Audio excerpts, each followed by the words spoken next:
kaka min Shali owacho ni puonjgi chon to gidongo ka ging'eyo ber mar gimoro. Kadhi nyime ni yangore ni donjruok mar nyithindo e tiyo gi mbui osemedo hinyo dongo mar nyithindo mathoth kendo rocho pachgi.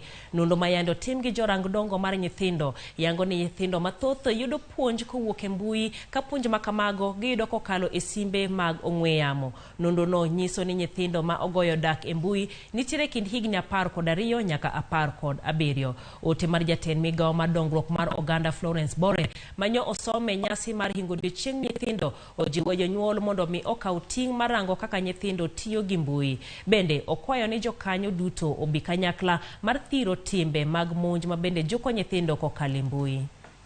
Data from the Disrupting Harm household survey shows that 67% of 12 to 17 years old in Kenya are internet users.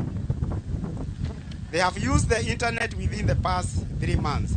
This comprises of 12 to 13 years old, it constitutes 55%, 14 to 15, 62%, and 16 to 17, 83%. Because the deaf children are really going through a lot. The classrooms are not friendly, the universities, even students in universities are not having friendly interpreters. So we need to have such people to continue helping them. But secondly and most important is to address the issue of drug and substance abuse, which I think is becoming very common in Garissa County.